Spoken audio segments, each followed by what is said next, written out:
Thank you for tuning in to Talks Radio. Gathering as one in our sovereign truth from a galactic perspective.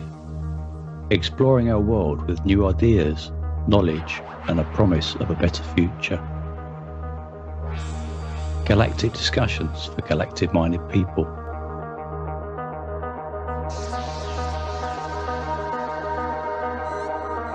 Androna Talks.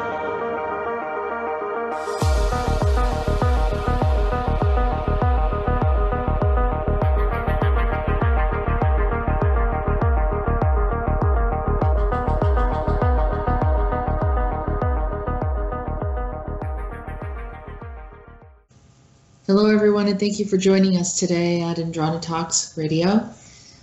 Today we have a guest, Miguel Chesllar, and he is a counter-globalist patriot. Well, at least that's what his book's called, and he also has a lot to share with us today, but I want to give you a brief overview and a bio.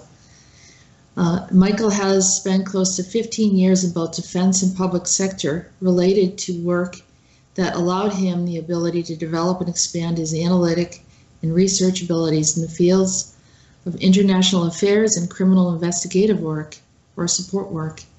He holds a master's degree in science in the counterterrorism and terrorism studies, and since the arrival of Donald Trump on the political scene in 2015, Miguel had a thunder and lightning bolt awakening that profoundly charged him as to viewing the world through the prism of deeper rhythms and undercurrents from a spiritual, political, and multidimensional perspective. In the course of the last 3.5 years, Miguel has authored 2 guide manuals that are both quick reads for both beginners and the receptively open-minded.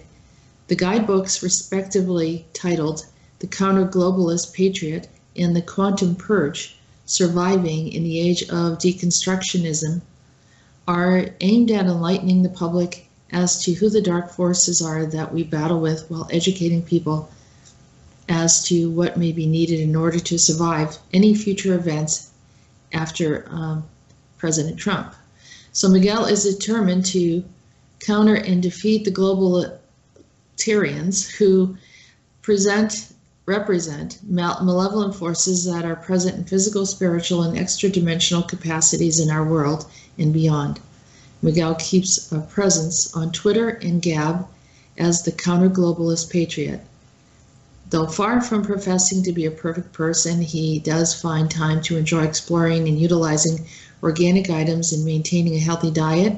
He also enjoys promoting a parallel Christian barter economic practices, loves strange and unusual animals in nature, planning and plotting and surprises for those he loves, and he digs Doctor Who, which is kind of, up our alley over here. Psychically, he utilizes both his intuition and universal sight to predictively traverse today's insane and ever-changing political landscapes and international dramas. So Miguel's current projects include tracking globalitarian NGOs and the operatives that occupy the foreign policy wonk level of the dark globalitarian networks currently managing, or better stating, thefting from the planet under the disguise of a variety of unsustainable scams. Okay, so that's quite an interesting background, and with that said, I would like to introduce Miguel. Hey, thanks for introducing me, Lady Jessica. I certainly appreciate that. And I'm very thankful for you inviting me on board to the show here. Well, you're very welcome, and I appreciate you calling me Lady Jessica. It kind of reminds me of the movie Dune. Do you have that haircut, though? It's rather skin and tight to the hair. Well, I can relate to a lot of the scenarios, believe me. Oh, okay. Between the Bene Gesserits, who remind me of Aldebaran when they show up, and the strange Gobi desert worms. So yes. So it's a great way to start, and we know that Doctor Who is with us. Yes. So where do we begin? I mean, we have some very, very interesting pieces of information here, and you have an interesting background. Yes. That I know that you'd like to share with us. So, well, like I said, it all kind of I would say if you look at it from a life totality standpoint, I've always kind of loved international affairs, and I always wanted to know how can I really kind of get into that sort of thing. And part and parcel around 2000, I kind of came into things. I would say I'm a little bit of a late bloomer. I already had my degree from college, and I wanted to get into the direction of more international affairs and items. So I got into the military, and I went into a specific field set that allowed me to serve my country because I'm very patriotic, yet also put me into an area of doing something that was vitally important that kept the mission going, and looking at the world from behind the scenes sort of rhythms and backgrounds, and doing a research, confidential style type of research, helped me do that. And so I spent a variety of time, probably close to a decade, to supporting that aspect of my life, as well as working in other agencies that also utilize those skill sets and developing those over an additional 3 or 4 years. So overall, about 14 to almost 15 years worth of doing that style of work. Where it becomes more interesting is 2015 and the advent of Donald Trump coming on scene. That kind of almost really was the last straw karmically for me to say, oh my, I see the big picture now. It's the Saul to Paul moment where you get knocked off your horse and you finally see, boy, something was going wrong before that, but then that was the real culminating point for me to see what we're really fighting, what we're really battling, not just politically and economically, but spiritually, and even in your realms of field, interdimensionally and above. So that was my profound come to the table moment. And I said, wow, I've worked with a whole bunch of people, and I got into a whole bunch of groups, and I started to develop my writing in terms of little political blurbs, doing little blogs, and trying to put the world in perspective that I could say it's globalism against nationalism. It's way beyond conservative, liberal, Democrat, Republican. It's good forces versus dark forces. And no matter how you say it, whether you're from a more New Age perspective or a Christian perspective, you can say tomato or tomato, but together we obviously see something is drastically being squeezed on us. Our liberties and our freedoms as human beings across the planet in all Western nations is getting obliterated. And we have to do something about that, because a tyranny circuit is not something we're aiming for here in our future. And we have to fight that. Well, Donald Trump brought in a whole different element. Yes. Because you were working with the military, or part of the military, during the time of other administrations. Sure. And when he came in, it was a completely different energy. I didn't feel necessarily that his focus was nationally.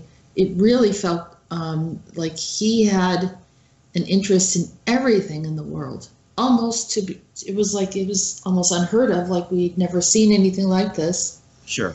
And, I think he just immediately started seeing the bigger picture of everything, right, and realizing that in order to correct some of the things in the U.S., he needed to probably, reestablish communication with some other nations, and also resolve some issues that were severely ignored by other administrations. Right. And that's just my perspective, but I was never an insider. I never was a part of the military, but from... Right. But to see, this is the thing.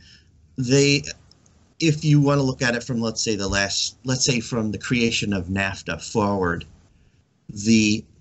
I would call the dark faction libertarians, like the Koch brothers and people like that, it's like, let's make money anywhere in the world and have a tax evasion scheme. How can we do that? Oh, let's create NAFTA. It drained the country. It selectively did that, and it creates ripple effects in other fields. Look at the people that are on the front line of that devastating policy. Teachers and policemen. Why those two? They see how families get destroyed. Children become alone. They have all sorts of social and psychological problems because the economics are getting dried up from top down. And then that ripples into families. Things become too expensive. Mom and dad have to work all the time. The harmony of this, of all families and human beings are disrupted by this, I would say, globalitarian mafia. Globalitarian, that's an interesting term, yes. It's basically a globalist who's an authoritarian. They find ways to create maximum profit without regard for their own nation or loyalty to it. It's a transnational crime syndicate. These folks are very slick. They're very, think they're slick, but I luckily have the intuition and universal sight to see what they're doing from 30 feet or 100,000 feet away. I don't just see the leaf on the tree. I see the entire tree, and I know there's scams. So I'm going to utilize my skill sets to make sure that these folks do not succeed. And that's from looking at it from a human family standpoint, not necessarily just interdimensional stuff.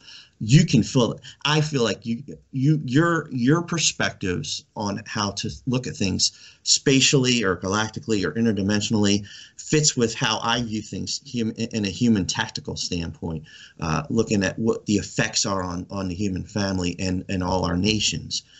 All the West and all the nations are experiencing the same outcome and objective points by this criminal syndicate. They're draining all these countries, and it's happening as much in the UK as much as it is in the United States. The far east of Europe, Poland and Hungary, they see the problem. They see the enemy like I see them. They know something's entirely wrong. So, you know, we have to pool our forces to create a positive future timeline that throws these people off the management of the planet, because they are rip-off artists in every sense of the word, and they're draining people's liberties, and it has to be opposed. A quantum shift, as you would say. You know, I kind of look at myself as the one of the Archangel Michael division that likes to come and oppose these people that are really doing vampiric things to societies. Yeah, well, I know a lot of people use Archangel Michael because he's very iconic. But Yes. I felt like he's not really in our corner these days, so I usually have extracted him from it. But I understand what you're saying is kind of as that leadership quality, and you want to see that someone that's over and taking a look at it, and from it's interesting because we both talked earlier, and you look at analytics, you look at metadata analysis. You called it the metadata analysis crunch.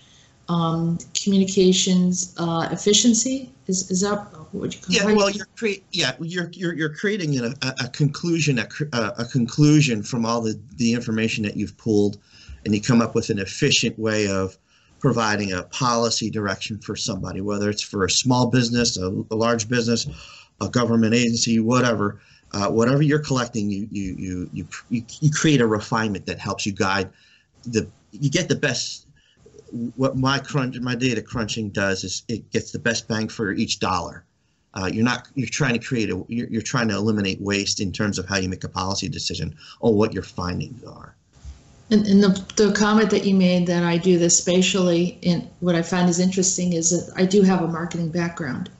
And so I never thought of it that way. And it's quite interesting because in order to really assess something, you have to look at things from multiple perspectives, and you do have to kind of collect the data as per se. You have to identify the field of what's going on. And so explain to people, so when you're gathering information, and some of this probably was accumulated to enable you to compile your data for the book, the books that you've written. You explained to me earlier your process that you use in order to do that, and how to segment and identify, especially if you look at say, a small business and in their process of sales? Yeah. When you're, well, you can take this process of logic. It's basically what you would call the intelligence cycle. You know, you're going to take data, and you can compile all your sales that you make throughout the year, and you can give it to somebody who can analytically look at something, and they compile all the data from all the sales data that they see. What time are your ebbs and flows of when you have highest customer intake? What are they exactly buying? What, you know, because that'll help drive you in creating your menu, what you're ordering for your customer base. You're not going to have a large, wide variety menu. Sometimes shrinking your menu down based on your best buyers is what you need to know. You don't want to order everything where nobody's going to buy a certain percentage of all those items on your menu. So that's why when you compile all your sales data, you find out what's the hot buyer. People really love hamburgers, or people really love tacos, so on and so forth. They're not going to necessarily eat fish, although they should eat fish more. But basically, you get the idea. You don't want to order things as a business owner that's not going to sell. You're wasting money. You're wasting your dollar. So with all your sales data, you're efficiently creating a best bang for your dollar standpoint with all the sales intelligence that you get, all the data. Data is intelligence. It's information. Right. And that guides your mission point. Yeah, and it helps to guide. So like you said, you know, if someone sees a lake and they're going to try to find the most probable location where they'll be able to find fish. Yeah, I mean, or go fishing. Right, if you want to go fishing, that's just a metaphor, but it's effective because when you look at a lake, you don't know you have no idea where all the fish tend to pool up or most likely to be in one spot. You know, it's just a big amorphous pool of water. So unless you gather everybody's fishing findings from around the lake, you won't know where everybody's getting the most fish. If somebody's coming in with the biggest haul, and they have GPS coordinates, you maybe take all the GPS coordinates and you find out where the hot points are. We call them heat maps, basically, is where all the data points are seeming to be found or encountered. And you're like, oh, great, now I can kind of go to the southeast part of the lake and probably get the most fish most of the time, rather than the northwest part of the lake, because maybe they're not catching anything up there. But you kind of use that as a driving point of all your findings.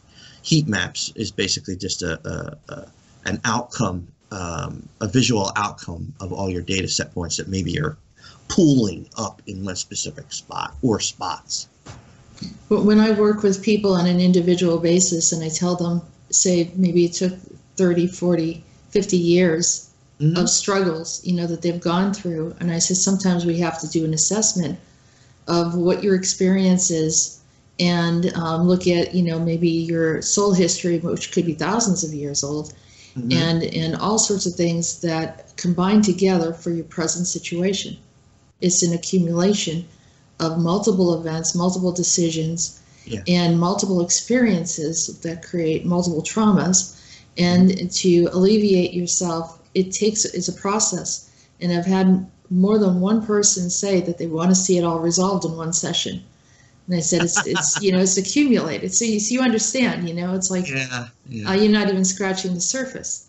So, and it's not that, you know, I would never say, hey, you know, something terrible is going to happen if you don't come back to me. But I think that if you understand the principles, and then eventually you can understand how to do the work yourself to be able to clear and release yourself, because essentially we all want peace of mind and enjoy the present experience, and also be able to be a contributor rather than in a place of you know, not feeling well and being unhappy and having a lot of personal problems. And so I've had equal amount of personal problems and struggles, and a lot of the work was done in order to get me to the point where I can help others. And I believe that everyone can kind of be in that situation.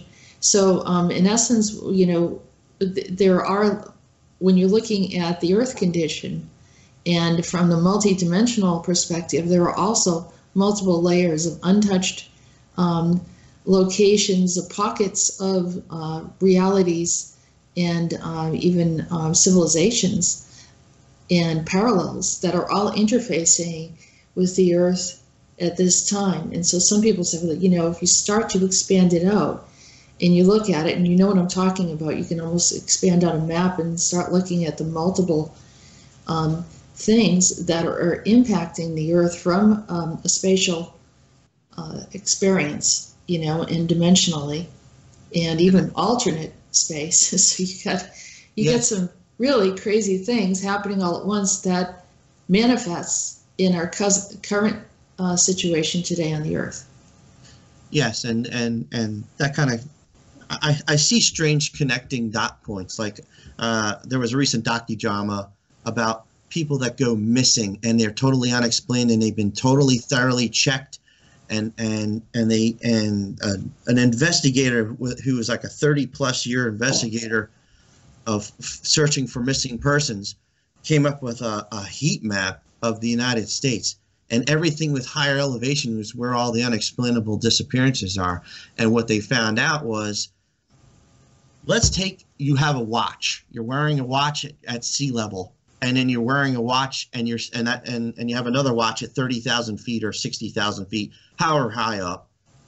Those watch rates run at different time streams.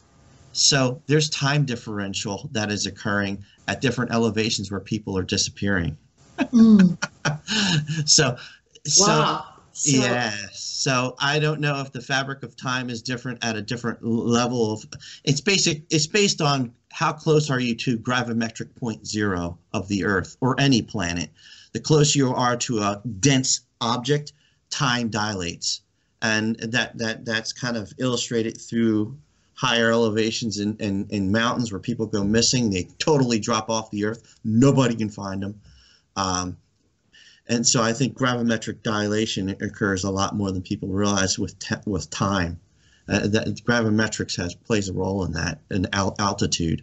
Do they also consider that there is like a parallel or another dimensional field to sort of like time slips and so forth? Are those acknowledged in your field? No, no, that's just me thinking aloud. Okay, all right. Because yeah, I mean, it's sort of factors in. Yeah, I do believe the actual nature of the environment has a lot to do with the interplay of people missing or the dimensional slips. What's interesting is because you mentioned in the mountains, and that could be one explanation. However, there's multiple incidences of specific parks that people are missing from that they can't explain either. That was some of the findings that they found in this docudrama. I think I saw it literally like a month and a half to 2 months ago. But that's where all the poolings of all the missing people data were pulling at, where some of these state parks. Yes, exactly. Yeah, I mean, there was a gentleman that I did an interview with. I used to do another show, and his name was Conrad Zeiderveld.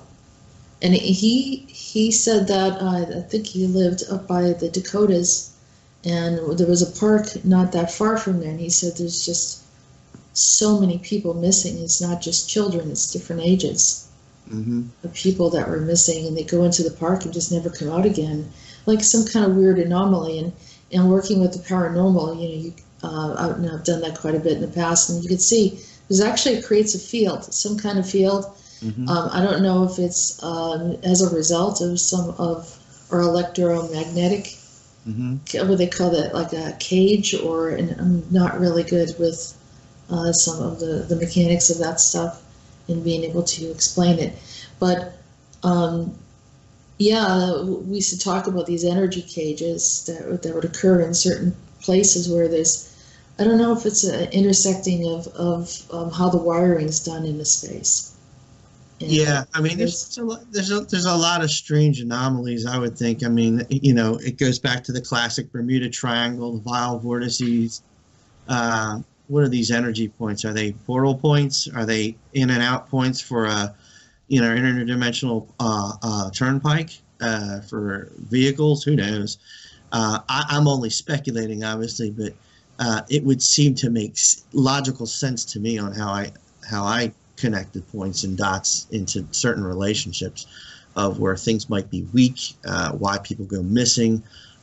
Maybe it's if you're here visiting this world and you want discretion, you're going to go to a place where not a lot of people go, and they know how to bend light. Maybe they disguise a brick, a cliff face, looks like stone, but it's not stone at all, and you walk right into some room, and then you're like, uh-oh. I'm gone, and I inadvertently stumbled into a viper's nest, or not, if it's malevolent, obviously. Some kind of spacecraft or something, and it looks like some sort of weird, SG-1 globulation on the other side of the wall, but you can't get back through it. And you're like, uh-oh, I'm in trouble here. Say goodbye to the I mean, that's this the world. Worst case. Yeah, that's the worst case scenario for the person experiencing it, obviously. And I mean, you don't really want to laugh over it because that's somebody's loved one, but I could imagine that that's probably how it goes down. And unfortunately. Yeah, well, there's those incidences where people talk about how they went through these weird time slips and everything changed around them, and they were in a different time period, or nothing really looked familiar around them. They didn't know how to get home. Oh yeah. Yeah. Sure. So for those people, they were fortunate enough to come back and then explain what had happened there. And, things like CERN, which are altering our field, as well as the quantum computers, you have more of those type of incidents happening. And then, of course, Montauk using time travel also is bringing people into these spaces. Yeah. But at least it's controlled, and they're prepped and have an understanding of what to do in order to, bring them back in some of these other type of experiences they know, and portals and so forth. But the ones that don't know what's going on, I mean, that's pretty shocking, Oh, sure. And like what James had alluded to, unless you've got James Rink. So I'll just say James Rink so people know what you're referring to. Yes, I'm sorry. But yeah, that's basically, without, if you don't have a tag on you that they can come and get you, like you said, you're really out of luck, and who knows what happened to you. And that's sad because some people the family members will never get closure, and I wouldn't wish that on anybody. Yeah, absolutely. So, well, that's some of the anomalies, and that's how you, the type of work that you do is identifying and how to figure out all these different types of things. So let's go on to some of the talking points that you gave me. Universalist liberty, patriot insights into the pro-human political and system freedom reform movement in the West from 2015 to 2019. I gotta take a breath over that. I'm what you would call the circular professor. I love large words, but sometimes that's indubitably dubious. But on the flip side, it may be magnificently magnanimous. Okay. I like that. But basically, what we talked about earlier is essentially, we're here to try to, the eyes are revealed. The wool is pulled off the eyes. We now see who we're dealing with. And it's what the system really is it's anti-human. It's inversion. It's deconstruction. These are absolutist chaos agents. They turn, good into evil, evil into good. Everything is bent backwards. It's inversion. Yeah, I know some people may say, oh gosh, don't use this word satanic. I know it's evil. At the end of the day, whether I say it's tomato and you say it's tomato, we both recognize that something is wrong and it needs to be corrected. I think if you say satanic, people, it's universally acknowledged that you're referring to it as being evil, but not necessarily to any particular. Malevolent. Yeah. Sure, correct.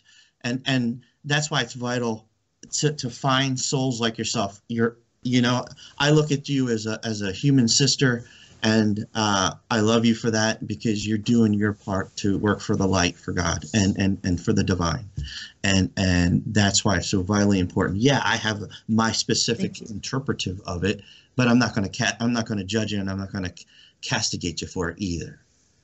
Yeah, and we need harmony right now. We don't need disharmony, because the enemy is good enough at sowing that, so we don't need to do that with each other. Absolutely. I think that, from those that are here and want to see the benevolence of the earth, I mean, you can put any name or title, and every culture has their own perspective, and there's all different ways to categorize things. Mm-hmm. So, but ultimately, the divide and conquer against the people has been the tactic that has caused us to lose on many forums. So we need to, be open-minded, and if someone has a certain belief system or whatever, it doesn't affect me in any way. I don't, and I respect the individual, because we're all, we'll all have this beautiful spark of the divine in us. So, yes. and our opinions are valuable, and us working together and kind of dissecting, using our marketing skills to sort of dissect this and take a look at it, and say, well, for lack of better interpretation regarding the labels and what things are called, we can still identify that there is a force that's trying to do a divide and conquer against us. Yes. But we want the planet to be in a place where we sort of remember it. And even before us, it was even better in a lot of ways. From our incarnations in childhood, when you could go out and play, and you didn't have to worry about pedophiles and craziness, and the much more liberty and freedom, and not have to worry about poisons in the grasses, and people using insecticides and herbicides everywhere, and having asthma because the air quality is bad, and the food has GMOs. None of that stuff really was there when I was younger. So right.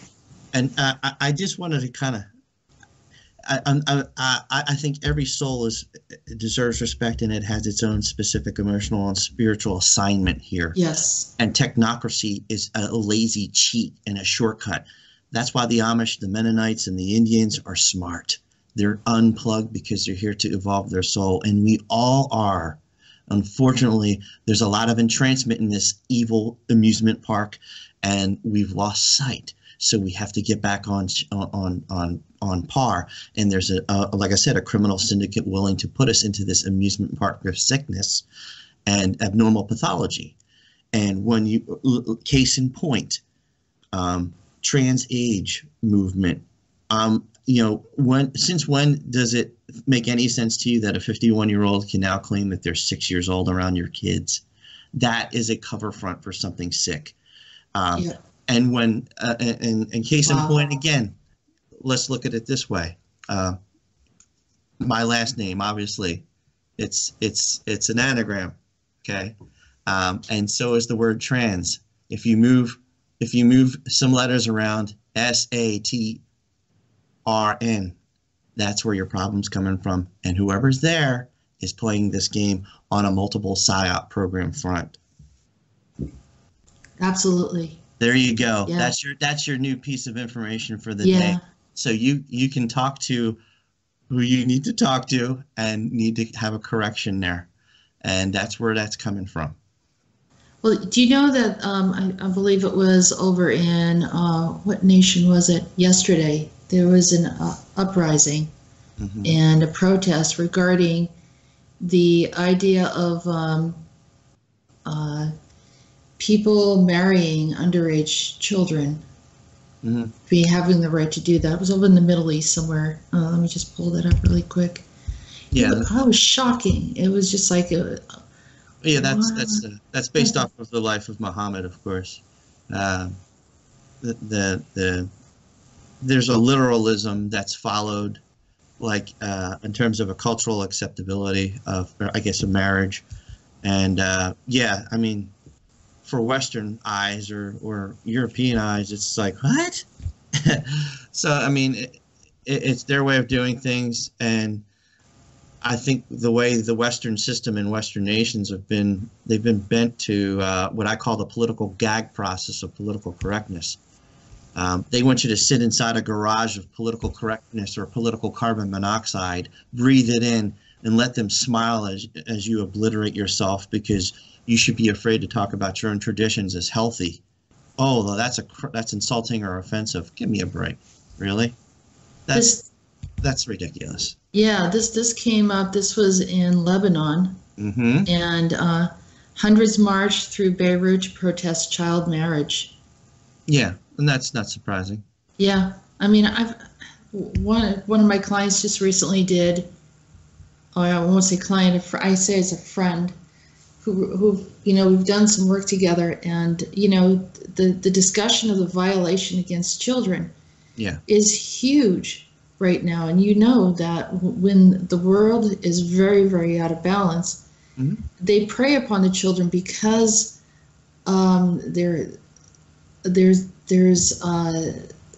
the innocence that they want to destroy. They want to completely tear out the human soul. They don't want the human soul to exist.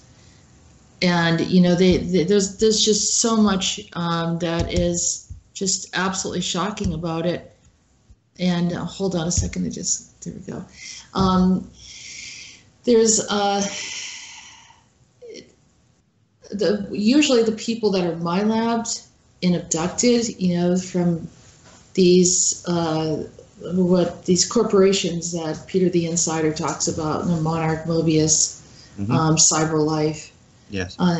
They attack children. They attacked me at the age of 5. And probably even younger. Peter says that they started at the age of 3. Yeah. And so this is going on because because you have a malleable hard drive at that point.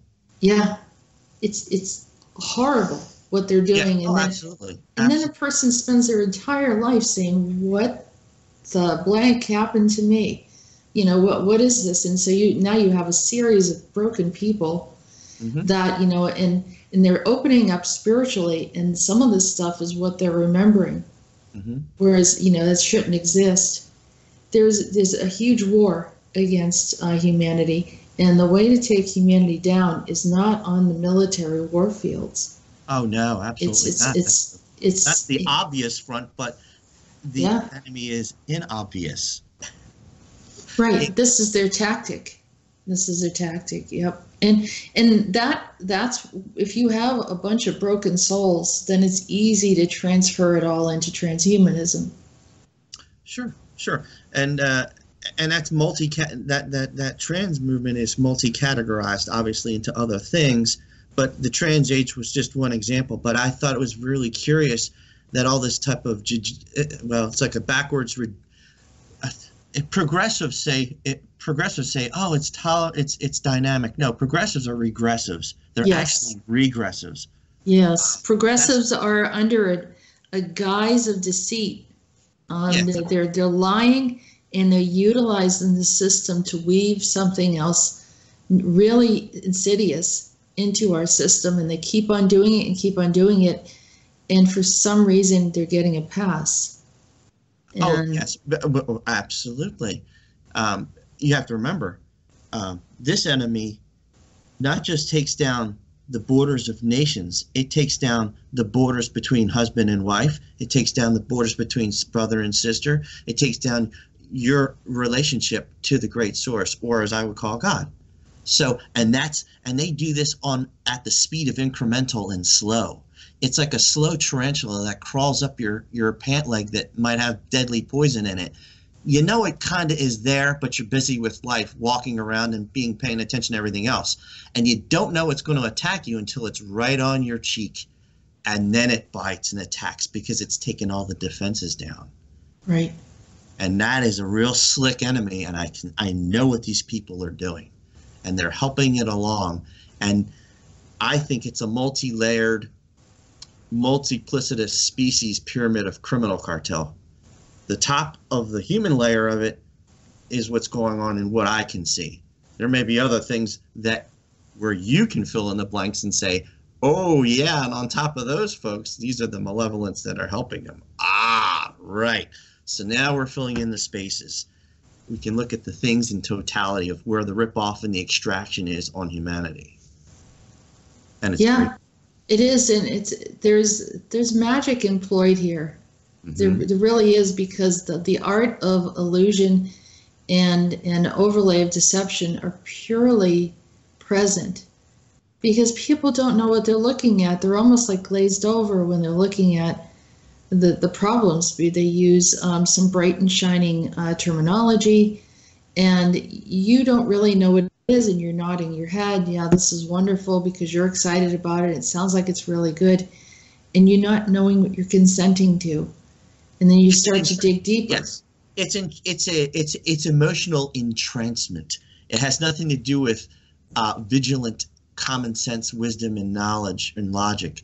It's out of balance. These are undoers and imbalancers. These are that's how this cartel rolls.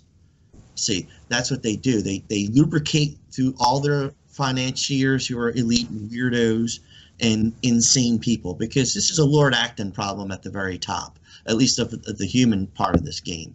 When you have power for that long, you kind of your circuit sort of fries into insanity, because there's no consequence. Nobody tells you no. Nobody puts handcuffs on you.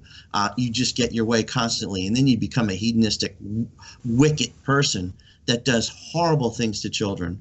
And now they videotape, blackmail, and extort everybody underneath around them like an octopus, and they all get trapped into it. So it's the perfect operational security why nobody ever opens their mouth, because it's the hidden secret. That's why I hate secret societies, because that's a lot of what's going on interplaced with all the billionaire levels. Okay. But the corporate world has all the trappings as well. You don't even know what's going on. I mean, the last corporate job that I had, which was, oh gosh, I want to say maybe 15 years ago. And I remember sitting there, and I was working for a company, and they wanted to bring in some more money. They wanted me to lie. They wanted me to outright lie to people and tell them what we were doing with the money that they were supporting. They wanted to market their products through us. And it was like a safety company. And I said, there's the ethics problem, right? I couldn't sleep. I said, I can't do this. But yet I have to pay for a mortgage. I have to, how do I look at my son and tell my son to do to do the right thing? And I can't live with myself on this. There has to be a better way to make money. But unfortunately, it trickles down to so many different areas where you think you have a simple job, and here you are. Well, trying to snared. You're snared. Here's the good news. Liberty Patriot movements all around the West, people are red pilling up. They are waking up. They know there's a manipulation, and they know they're pushing back against it. The bad news, that causes this syndicate to have to accelerate their plans. And I think the ultimate leverage is everybody has to get paid every 2 weeks. They need a paycheck. It's a fiat system all across the entire planet, and these people know that. And all they have to do is come up with some of what I call these scams, universal health care, the New Green Deal, that are so expensive they'll bankrupt nations. And that's what they are designed to do.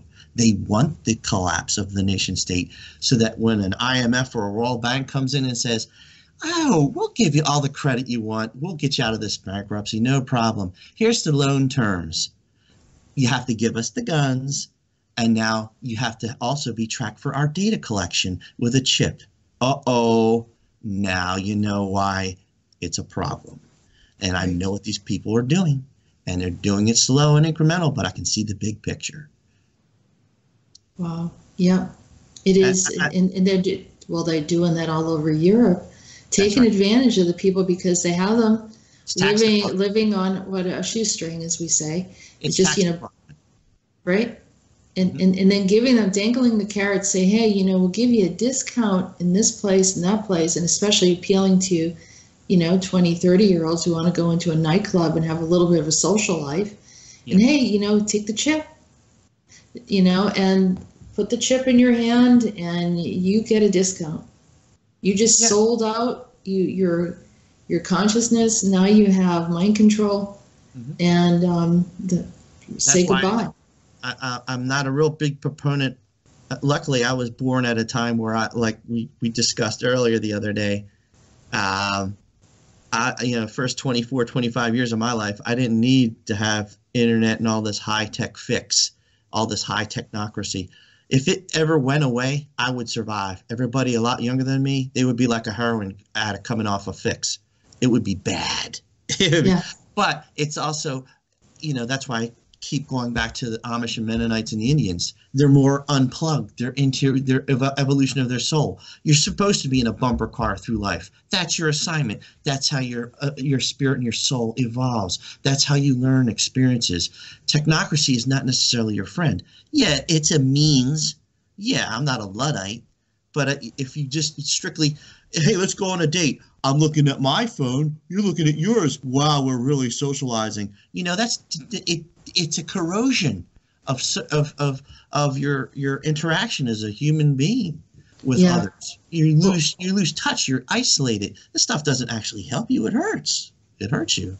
Well, I even heard it was a really weird story. I was reading an article about Japan and how the young males are, online and having relationships or feeling really more intrigued with sort of this techno relationship as opposed to some of the local girls. And it's like, what's the result here? What's going on? It's being done by design, sadly, because they know that it's the more strange the diversion, the more deconstructionist an outcome. When you shrink the economic freedom down, you're so busy working you don't have time to create a relationship, or you create an alternative lifestyle that's normal for some folks, maybe normal to the folks experiencing it, but it creates an ability to miss out on carrying on your family, carrying on a marriage. It creates a population control objective by a sociopath group of financiers. Yeah. That's what's going on here. And that's and a lot of people, you can't really develop a trust level with anyone. There's levels of isolation if your relationships are very short-lived. Yeah. And you can't really confide in anyone. That it just creates a very, very unhappy environment in the outcome. Yeah. They create new levels of a control paradigm at different levels, but it's the ultimate objective is population control. It doesn't matter if you're sad, depressed, sick. We're into political absolutisms today. If you have a deviation or a political pluralism of thought that goes against them, you're targeted for political persecution and unpersoning, and then suddenly you're losing your bank account at Chase. Yes. So that's what they're doing. Since they have a planetary fiat management system, there should be reform movements toward financial civil rights is a human right, because without that, you can't exist or persist as a human being on the planet under the current fiat system. Somebody should make that law. That way they can't go and discriminate against you because of your politics. If you were to I'm just going to throw this out there. If you were to shift the fiat system into something else, what would you create? What would be an idea that you would contribute as a potential remedy or, a separation from this whole conglomerate of financial control? Well, for one thing, it has to be decentralized and broken out. I know a lot of the points in this problem were central banks. And I know people go, oh gosh, you want to play with central banks or nationalize them? That's one possibility, because right now there's private ownership of all, minus 5 or 6 countries. It's basically there's a private ownership corporation going to certain groups on this planet that are insane now. But they keep the checks coming in for everybody who has everyday work and have to support families. So there's a nasty leverage. These guys can pull a nuclear button at some point if they feel they've lost control, and collapse it through the scams I've talked about earlier. These people could probably fly away that own all these central banks and to some New Zealand location and hide in a bunker and watch the rest of humanity cannibalize itself in some purge if there's a collapse. That's ugly stuff, but they could do that. They could. Well, it's very likely that's where all of these movies are coming from, in scenarios of apocalypse. Of course. We know that it's the same ones that are doing the same things that in every corner and every aspect of control systems of the world. They're the ones that are essentially providing this information to kind of hold us under thumb. It's a fear system. Right. Sure. I mean, I also believe in, barter-centric alternatives. I believe we should also be developing a parallel barter system while this system is still occurring, because in case management is finally thrown off this planet and it's decentralized to proper people that aren't insane, and it's not a permanent solution, but you can do that. You can create a backup system of bartering your stuff. I know that seems sort of like, oh, that's kind of archaic. Yeah, but if it helps put food on your table, if you have a skill set, maybe you're a teacher, let's say you agree to teach your neighbors for so many hours a week, and then in exchange they have lots of food. They can give you food for your family.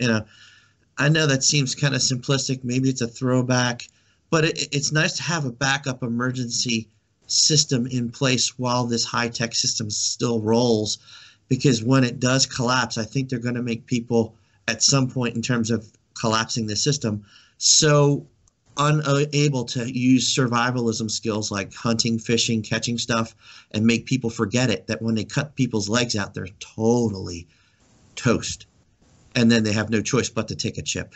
Right. Or they can't survive any other way, because kind of gives them an alternate idea. Now, so we have a few other things that have come up, and the people that are kind of in these communities, we say that the groups that we talk to that are open-minded and know that we need to pull away from the central banks. So the RV is one discussion. Bitcoin is another. Would you like to address? You want my 2 cents on Bitcoin? Sure. The 2 cents, 3 cents, whatever you have there. Well, let me look in my pocket for 5 cents. No, I know the seductive argument for Bitcoin is, hey, we can get so many, we can produce as much credit and value as we want. We're not creating inflation by creating a paper-based currency. Yeah, it's a great argument for Bitcoin and to participate in Bitcoin, because it doesn't create inflation, because it's just electronic e-credits. But here's the other problem. I think it's a digital penny stock. And I think when it crashes, everybody's value is gone with it. And then you're broke anyway. So I think that's also a scam. I hate to say it. I'm sorry. I know people might jump my ship and say, no, I want Bitcoin. I have to avoid the fiat system. I understand. I feel your frustration. But I think it's a hoodwink. Isn't it funny that people talk about the beast system, B-I-T, beast, beast intelligence transaction, BIT, Bitcoin. I don't know. Maybe I'm looking into things too much, but I still think it's too volatile. Is it possible that you could actually maybe work the Bitcoin system, refine it in a way that is more doable and it has less downside? I don't like the whole idea that everything's going to go back. Because there's obviously huge inequities right now for those that have all the gold. Right. And this financial vampirism, this is what goes back to what I was doing with NGOs. NGOs are fake altruism fronts for scam criminal artists. Okay. In other words, let's say you have like a Clinton Foundation type of thing. I know there's another group that I'm watching that has Mr. Soros involved in it. And he's a whole other opera. But what these NGOs do is they keep their official headquarters in DC or New York or London or Brussels, and then they have all these satellite offices in all these emerging market countries. And what they do is they're running parallel intelligence operations to find out about information on emerging markets or new countries in Africa or some other location. And they take that information that they get from their little acolytes that work for that NGO, and then they pass it on to their buddies so they can make money bets on futures for emerging market accounts. It's insider trading, basically. And then they get, since it's a 501c3, they're also getting their investiture back completely. So they don't lose it all. And they're ripping off and vampirizing other places in the world. They're sick vampires, Jessica, and they have to be stopped. I know. And, well, you know, they've learned and strategized and understand the system so much better than everyone else because they created it, and they while everyone was asleep or, you know, busy laboring somewhere trying to get enough for their families, they've been crafting for hundreds of years these systems. And the poor countries that these NGOs are in still end up in a poor malaise of misery anyway. If you want to look at it from an interdimensional standpoint, this planet has been turned into an energy misery machine for some type of vampiric entity or malevolence that likes to suck off of it. Like, you know, old age homes where people go and die in misery. Those things love that. Some people will get into the abortion issue, but that's a death of innocence. That's why they love keeping it. It's a form of misery energy. When you look at Masaru Emoto's rice cup experiment, that is proof positive that just because you have a visible spectrum on your eye of seeing energy, it doesn't mean that there are not other energies present that you can have an effect on the world. You can speak lovingly to one rice cup and say, I love you. Say, I hate you to the other cup and ignore the middle. And you will have 3 different energy effects on each of those objects. Those ice particles where they, Same thing with ice particles, exactly. Yeah. So energy, despite the frequency that you're giving off toward something, has a positive or negative effect on your physical world that you see. Just because you can't see it doesn't mean it isn't there. It's there. That's what faith is. All forms of words have an energy frequency to it. That's why whether it's some sort of holy book, those words have a power, a frequency of healing and energy and love. And people forget that. You can give somebody the middle finger, and that actually has an effect on an object. I've seen. It's not just saying something hurtful to somebody. You can actually give somebody the middle finger, and I'm not saying to suggest that you do that. Yeah, and everyone knows what that means. And immediately you're like, "You doing that at me?" Really? You know, you've heard the term. Why? Because I didn't run the red light. If eyes had daggers coming out of it, you know, it's the same process of logic or phraseology, right? Exactly.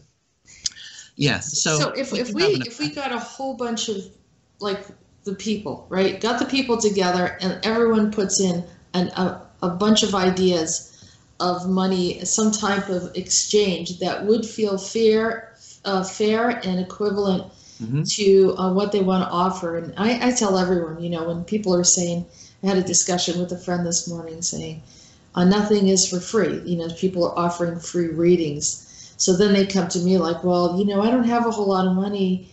And I said, well, you know, I have to offer something, but on the scale of what I offer, you know, is pretty, you know, I mean, I could charge more because a lot of people know about me, but I don't because I want to. You can call it credit points. I don't know. Right. So yeah, whatever, an exchange, right? So I say to people, when you're getting something for free, you're really not, because even though that there's no money there, who's to say that that entity that is offering something free isn't taking something that you're not aware of? So you have to realize that everything is an exchange, even when you go and. So, you know, I tell this story about how I went into the grocery store, you know, it was Walmart or something like that. And there's like, oh, free such and such, you know, cooking tool or something, you know, so you go over there and of course, in order to get it, you're going to have to buy something, you know, so there's always this exchange. And it's like a bad timeshare presentation. Hey, you get 7 days and 6 nights in Puerto Vallarta. And hey, do you mind if you stand there for 3 hours and listen to me babble? Oh, sure. And now we're going to pressure sell and, you know, try to make you buy that. timeshare somewhere, But right? that's how they sell the inversion program psyops wise to people. Yeah. Oh, hey, we'll give you more credits on your Amazon account if you buy just progressive books. And, and that's the other thing. I just heard this piece of news.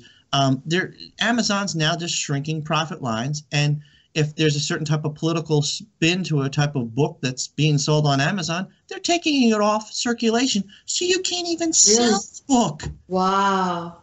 I just heard that on Red Ice the other day. If you guys want to check that out, Red Ice and Amazon books, certain types of titles. Yeah, maybe you can give us a link for that, and we'll have to make a note of it, and we'll put it in so people can look at it. Make it easy for everyone. This is the isolation methods that they use against opposition now. Right. Everything's just, well, to handle us, to get us to stop talking. Right. But I think, well, not to lose that point, if everyone, we'd maybe do a show or something, maybe I'll do a live show and just say, hey, if we were to create a money system or exchange system, right, what would that entail? And maybe with a collaborative group and everyone would come up with something, because bartering has been considered, but say that you're dealing with people across the seas or whatever, there's something that has to be figured out and something that has to be worked into the present system where, people have to pay rent, they have to pay for food, or maybe they grow their own food, but there's other expenses that they need. And in Islam, they use halawa. That's how Al Qaeda was moving money around. It was basically like they had the gold on one end and they had the gold on the other end, and you would just basically carry a piece of paper around while you're traveling, just in case you got mugged or ripped off. Like you would go from point A to point B. And that's how they would protect their money and keep it like non-electronic. So it's almost like just a form stating that you have it, but no one can actually take it. Yeah, and then when you arrive at point B calls point A and say, yeah, I got the note. Yeah, it's there. You got it. Okay, and he gives the money at point B. So, but there's a variety of exotic ways of maybe using an exchange system. Sure, I think all minds together come up with the best refined ideas that's a panacea for everybody. That's perfect. But unfortunately, we're in a fallen human nature portal interface, so we're always going to have to protect against corruptive influence. At least that's how I view things in a human family standpoint. We can get rid of the current managers of the system. That's correct, and we should definitely do so. I think we should all endeavor to do that. But this corruptive thinking, see, they've already created a thought form of the corruptive thinking and programs. It's infectious. Yeah, it is infectious. A lot of people, even if they have some kind of tyrannical ruler, they're probably still quoting their laws even after they're gone, not even realizing that they're perpetuating the pain of that system. Plus, people are creatures of habit, so they go back to what they know, even if they don't, even though they know it's not right for them. Mm-hmm. Yeah. So, but that's why instead of just trying to beat the dead horse and say, hey, please stop talking about that, give them something else to think about. And so that's what I was thinking. That's I think it's just a launching pad idea to a lot of people have come up with their independent ideas. Mm-hmm. And one way or another, this invasive system, the parasitical system, keeps on trying to come in and take what is ours, right, and then weave it into their own profit and gain. Right. So kind of working in all different areas, whether it's dimensionally and verbally, and whether it's 3, 4, 5D, 12D, or however, kind of our boots on the ground and working through the system and identifying things. Having these discussions opens a lot up to our thinking. And I like that, because I think we should also be going back to natural organic things. I look at the things. I think the enemy is artificial. It can't be organic. Why? No. Because organic is good for you. Artificial is not. Think of it this way, and I apologize if it ruffles a feather by accident. But think of it this way. God creates a bottle of water, 0 calories. Satan or Lucifer creates a soda at 150 calories and rots your teeth. You see what I'm saying? It's not good. It might taste great, but the effects are horrible on the soul. God, the divine source creates things for you that helps synergize you, helps empower you. It's not there to corrode you. Okay, it's a proper healthful sustainability. This other stuff is junk. It's bad for you anyway. That's why I take all this. I take zeolite powder. I do the nascent iodine. I try to be healthful. I try to do the NutriBullet with the spinach, the apples, the tomatoes, and blueberries. I think you said something about pomegranate being good too. Yeah. But try to incorporate that into your daily habits, so that you're not so susceptible, and it keeps you sharper. Because I found that once I started doing that, my let's say my IQ is I'm not an egotist, trust me. Okay, I can't explain it, but I'm much more intellectually sharp since I've changed my diet habits, for the most part. Yeah, you're aware. You're probably more aware. You probably sleep better. There's a lot of advantages to it. Yeah, well, we're organic beings, and organic beings should want organic foods and beverages. We have learned to desire, because they put little something in these things that make them enticing, and also it's the programming that we had, whether exposure growing up or whatever, the advertisements for certain products that made us kind of think that we need them. But you're right. I mean, we're organic, and so in order for the body doesn't know what to do with chemicals. And so it gets stored in the body, it gets trapped, and then you have these heavy metals and all sorts of different types of and that particles. Plastics. We have plastics. We got all sorts of stuff inside of us. And the body doesn't know how to dispose of it. So what does it do? It settles and creates cancers and other health issues. Mm-hmm. Yeah. So, absolutely. And our organic intake is like similar to what a car needs for oil. That's our oil. If sadly everything is so artificial, and there's such a large economic onus of massive activity and output on artificial. If we automatically went cold turkey into organic, a lot of the economy would experience a real downturn, because there's a lot of people being employed to do it. So it's like you're trying to exotically diffuse a really complicated trap economic bomb. You have to be very artful and very precise about how to do that. Otherwise, just all sorts of downturns that you might inadvertently create.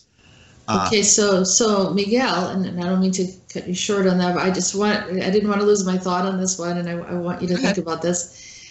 All right. So based on analysis, according to the way that the system is pushing artificial stuff, on all humanity, and altering everything into some kind of strange, it looks like it's very methodical, very, very planned.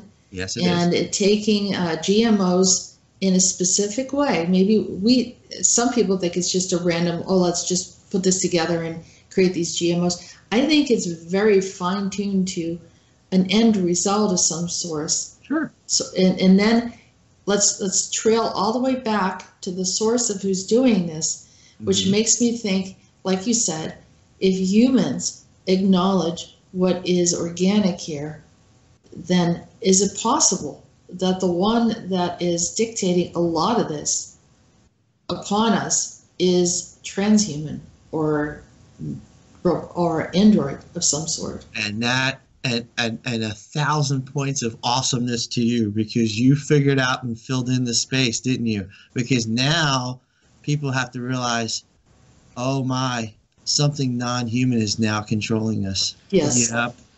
Yes. And that's sadly what's going on here. We've probably been usurped quite a long time ago. And I agree. Mankind is only figuring it out now. But good news is they are figuring it out. And there's going to be rough times ahead. But that's why some of the books that I came up with, I wrote, the little guides, where to go, who should we go to? Go to the people that are still unplugged, that still live off the land, who have a better and emotional, spiritual journey with themselves. It's Amish, Mennonites, Indians. They're always tapped into those things. They're a lot less so. I mean, the forces of bad are still trying to influence those communities today, but I've never known that type of disharmony. I mean, everybody's got their problems in the world because we're all humans. I get it. But they seem to be tapped into things where they could survive off of their self-reliance more than everybody else. Because if they want to cut the legs off of this system and take it down, a lot of people are going to die. I hate to say it sounds stark, but that's what these people will do. It's population control. They're like, let them forget about how they survive and they have survival skills. That's a sociopathic mentality behind this. That's not a pro-human entity doing it. It this. isn't. No, there's no possible way this is human. And human. Some people think it's just ET, but I think based on the outcome, all of the artificial stuff, in that they're trying to subtly alter the human biology into this transhumanist outcome. Well, they're trying to create a. Well, this is what happens with technocracies, advocates and elites, the Eric Schmidts, the Googles, the Amazons, the Facebookers, all these people that are into this high-end stuff, Microsoft folks. They think that you can be downloaded. Now, I know that's a source of contention with some folks, and I might bring that up. But the idea is that they want to take the human bumper car and remove the bump. So basically, you never learn anything. You never evolve. That's what you're here for, you fools. But see, it's their vanity and their ego that they can't get around. Well, that's the They want us, the automated beings to just do our tasks, task oriented, and then fulfill whatever their need is to keep the machine going. And those ones that are running these major corporations that are filtering down this information, they're already hijacked. You can see it. You can see it in their eyes. So that's why it seemed to make total logical sense to me what happened with your previous conversations over the last several years with James. These people want to set humanity loose on the universe. Problem is wherever you go in the universe, whether mankind ends up on Betelgeuse, Andromeda, or wherever else, we're taking our baggage with it. Yeah. And you can't escape that. Sorry. We would still come to the end conclusion of having some sort of conflict, but they're trying to remove the human vehicle and putting it into some sort of drone, Borg, Cyberman, whatever you want to call it, and set us loose on the universe. It's like, but we would still, in essence, still be slaves anyway. Well, there was, I've had many conversations with James and Peter, particularly regarding, the plans of Mobius, and that's why I say Mobius is behind a lot of this, and they're 100% cyborg, and so they made it appealing. This whole thing with, or they're 100% android, but let's step back into the cyborgism, which they're bringing up, and I had a vision recently. And some people think my stuff is really weird, but, I can't make it up. I mean, it's just something that I'll see in the peripheral. And out of nowhere, I saw these huge, like, cyborg robot type of guys. And a friend of mine said, do you think that this is what the Pacific Rim is talking about? And I said, wow. I hadn't seen the movie, and I looked at the movie, and I'm like, that is really strange. So, they're making it appealing to the masses. They're targeting the younger audience. They're getting them really kind of excited about having these superpowers and being, the robots. And I know that some people find it, somewhat interesting.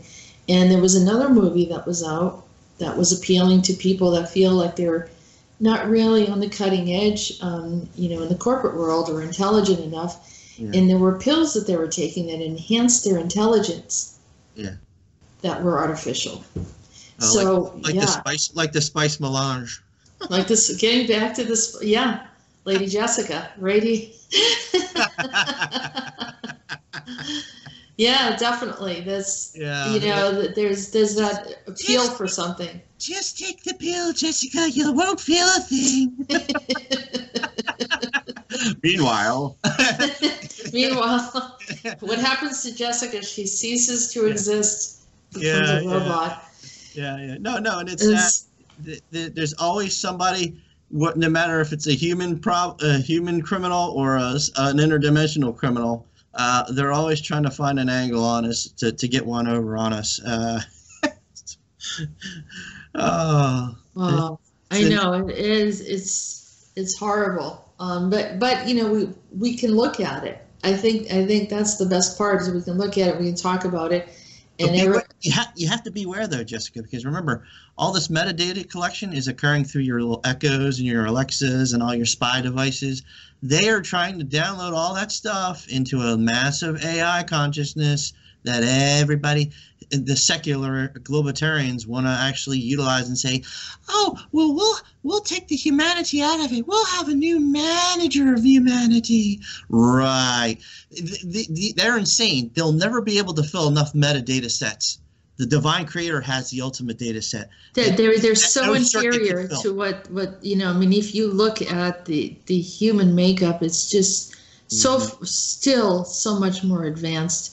And apparently these human androids, or I won't say human at all, these androids are quite very similar to humans. I mean, they have almost come close, but they'll never have the soul. And they can replicate emotions, but they'll never know. And unless they, and they'll never have enough data. They'll never be able to find a capacitor in the neutral polar interface of the free will universe, like the human, that will ever have enough data information storage in it. So no matter how greedy they are or how lustful they are for power, they'll never have a capacitor that can store all that data. Only the divine can do that. Sorry. Yeah. You fail anyway. Yeah. So we all, first of all, we remove the element of fear. Right. And we all say we do not consent, we do not agree, and then we heal ourselves so that we can come into the arena and start helping, right? And we become self-empowered. We revoke anything that is taking from our sovereignty, and then we begin to take action with our own innate knowing, because we've been doing this for thousands of years, incarnating, living off the land without a money system, without a control system, without the Robotrons telling us what to do and manipulating our timelines and all this other garbage. We remember what we need to do and key into that, your own personal history. You have a knowing, and once people get out of the fog of the trauma, which they keep cycling people through so they can't quite see through the darkness, and once you get past that, amazing things are going to happen. Like, I feel really, really excited, and the people that I talk to give me hope, knowing that there, even if it was just a handful, could make a huge change on the planet right now. If it expands into a lot more, then we've got a whole paradigm shift. Well, it could be.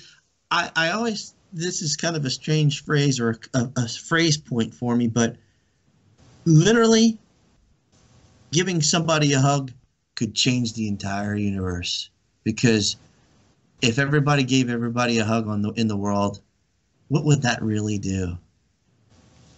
Yeah. It's a simple the human act. expression. The human expressions are what's lacking. It's the simple thing of allowing people to make mistakes, not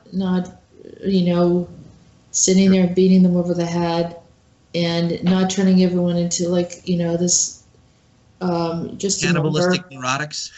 Yeah, and just cruelties for no reason, insulting people because of competitiveness, just all of these different things. So you want to get it to a nice, let's take back what's ours. That's it.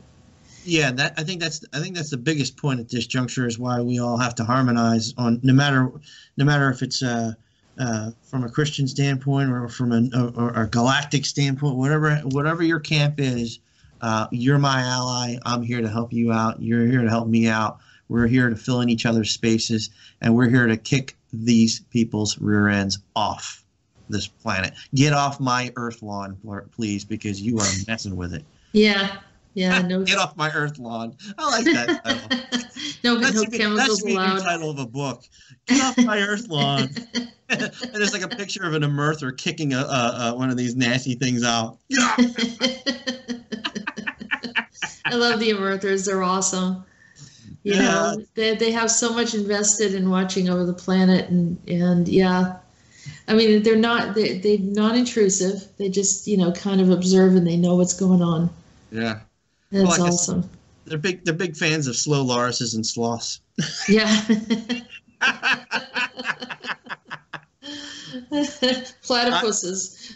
Yes, exactly. Tarsiers and platypuses and blue bowerbirds and wombats and this oddities. I love odd creatures. I can't get enough of them. Yeah, it's funny. Yeah, they have their own little niche, and it shows how cool it is to be an individual.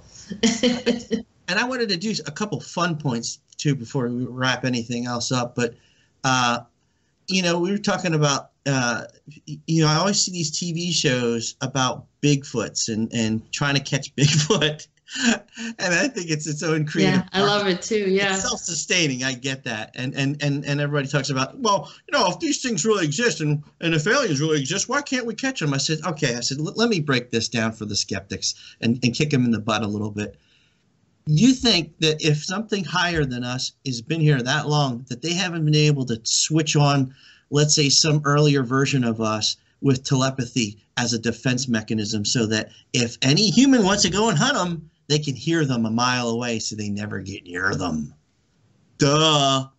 That's why you can't catch these things, okay? And if they really wanted to be harmful to a person, they'd rip them to shreds anyway. Absolutely. With their size and everything. Oh, absolutely. Yeah. And over long ago. Yeah. On the aliens front, everybody goes, well, why don't we actually run into aliens? I said, first of all, you know how many different types of bacteria and viruses there are throughout all these worlds and throughout all the galaxies and in the universe? So many of them that we can't even have an immunity against. We die. So what do we use as a neutral portal interface filter? The mind. Nah. Yeah, that's why there's telepathy, fool. It's what I call God's Wi-Fi. You can't shut that one off. And that's the first thing that they shut off when you're a child. They tell the child to not be aware and not to see things dimensionally and that's actually a natural attribute. I retained it. A lot of people shut it down. Using a 10% of the brain analogy. Right, exactly. Yeah. Some people say, we only use 10% of our brain. I said, yeah, well, try telling that to the person who uses 15, 20, and 25%, because there are people that can do that. Yeah. And it's because of the system is designed to shut us down. And I tell people the attributes that animals have, they know when something's going on. Oh, yeah. They can tell you what the weather is. They can tell you when something enters the room. They can tell you all sorts of different things, where to find food, what's edible. Yeah, I think that's why I should go after getting a pet platypus. They're very rare. And maybe learn from them, I mean, I lived in the Midwest for a little while, and farm country where they have rows and rows and rows of corn and beans and all sorts of stuff, and you look at this openness and you say, well, to me, I get disoriented. I mean, it just looks too vast. Yeah. And I'm like, well, I don't really know where's you're going to go north. Where's north from here? Right now I couldn't, directionally, disabled, and they would, you can feel it. It's right over there. Yeah. And I say, you positive?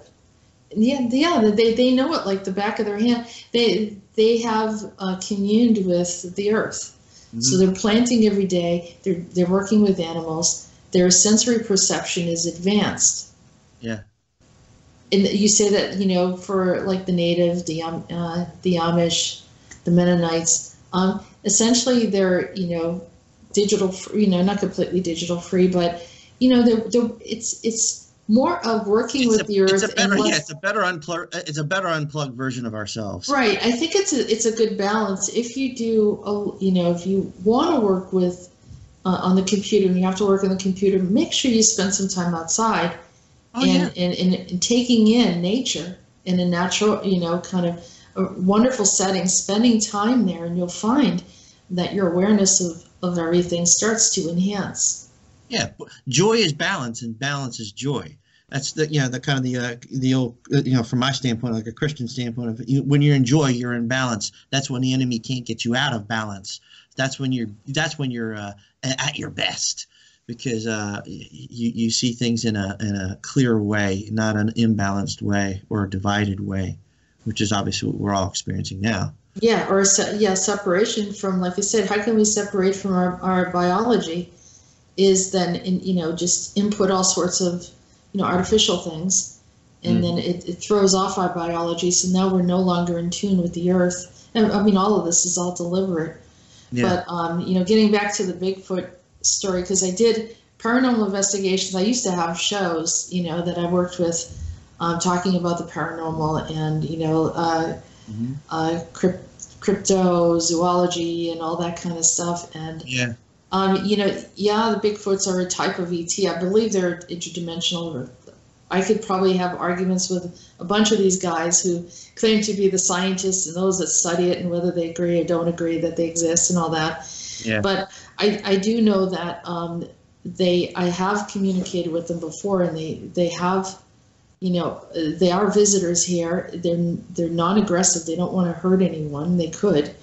And if they want to be seen, they will be seen. Some people have seen them, and they also do like some weird knocking on trees and communicate that way, which is kind of fun. And some of the different species have a smell to them, like a really bad odor, like a skunk. Sure. Yeah, no. To them, knocking on trees is actually, it takes longer to communicate because of the telepathy. It could be for our advantage, It's kind of like an amusing thing. It's a quick one thing. Hey, wait a minute, what's that over there? Okay, thanks. I'll see you over there. I'll walk around you. But yeah, there's a lot of things on this planet. I mean, people have had really strange sightings, and when I was focused more in that area, and I did shows, having those discussions, and you hear people talk about some really, really strange kind of things that are going on. And I've actually had, who was it? I think it was what's his name that we watched his. Well, anyhow. Alex Jones was talking about how they're doing these human hybrid experiments, and I love doing that. Well, yeah, I mean he's a character, but how much are people aware of things right now because of him? So I do appreciate and that goes back to the idea of human purpose. Alex needed to push the barometer on this cartel into the right area. That's why they're so upset at him. And with the president getting in now, they really got a problem on their hands.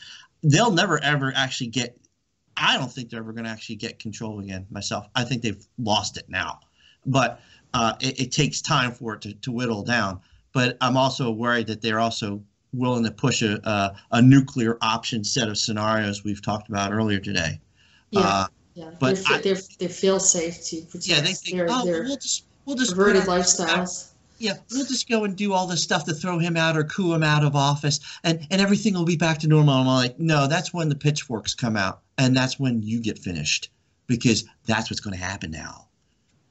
Too bad, you've lost control, and it's too bad. You've had your turn at the candy store. Now it's over. So sometimes the universe has to bring in someone that knows how to kick down doors, and Alex Jones knows how to kick down a door. So he served his purpose. He's battering. He absolutely served his purpose, and people, they dissect it and say, well, he doesn't really provide enough information on the topic. Welcome to the digital age. As much as they think that they had a great communication system, now it's double-edged sword. because now we can get at you just as quickly as you get at us. That's right. And he knew he had a limited amount of time to talk. He put out so many different topics in a short period of time that you're like, your mind can be boggled, but I'll tell you start thinking about some of the different things he said. And what's the fruit of his work? All these people on YouTube have all their channels, and now they all have their own respective audiences, and now we're all visiting what the red pill world is all about now in the West. Yeah. And now they can't control that. Now they're going nuts. Now they're going irrational. Now, he had a military background. He had a military background that was also entangled with some of the Nazi stuff, which is something that I was entangled with without, I didn't ask to be there. It's just one of those things where I had a previous life entangled with it, in as far as I couldn't even possibly tell you anything about what. I mean, I know we talked about stuff the other day, but I really don't know what my deal is. I am a square peg in a round hole. I'm an X factor, so I have no idea.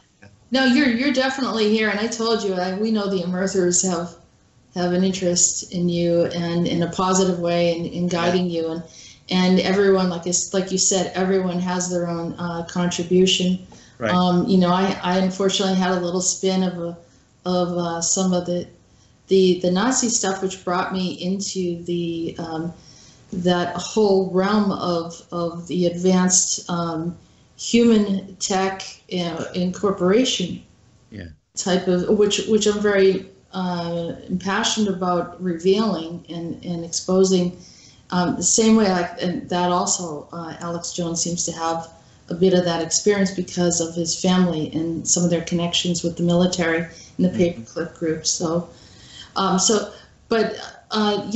of this stuff coming out, and it's no longer just looking at what's called conspiracy theories. It's making people just step away and say not everything that we see is true, and that was part of the awakening process.